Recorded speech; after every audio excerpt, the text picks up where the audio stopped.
بسم الله الرحمن الرحيم. إن قررت أمريكا أو لم تقرر، نحن أصلا لا نعترف بالكيان الصهيوني. القدس لنا وليست لغيرنا. القدس لفلسطين، القدس عاصمة فلسطين، القدس عاصمة الأمة الإسلامية كلها. إن قررت أمريكا أن تنقل سفارتها أو لم تقرر، هذا لا يهمنا. فلتشرب البحر ولتنقع قرارها وتشرب ماءه، لا يهمنا.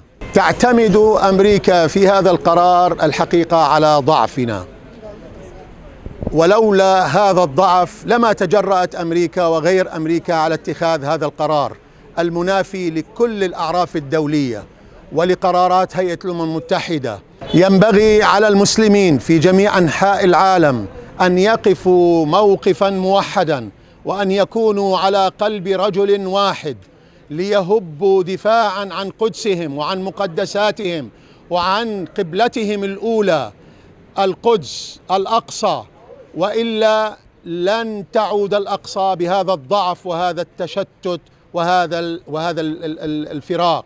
وسيلتنا في تحرير أقصانا أن نجتمع على قلب رجل واحد، وأن تتوحد الشعوب الإسلامية وتصبح شعبا واحدا، أمة واحدة.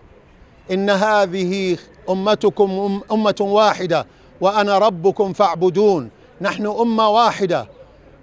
إنا خلقناكم شعوبا وقبائل لتعارفوا إن أكرمكم عند الله أتقاكم. نحن أمة واحدة، الأمة الإسلامية.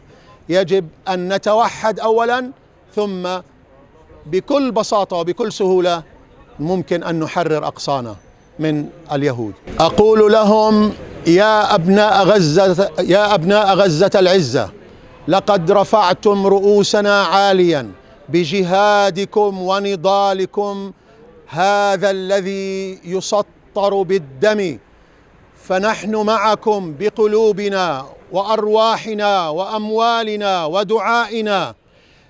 نحن من خلفكم فسيروا والله معكم.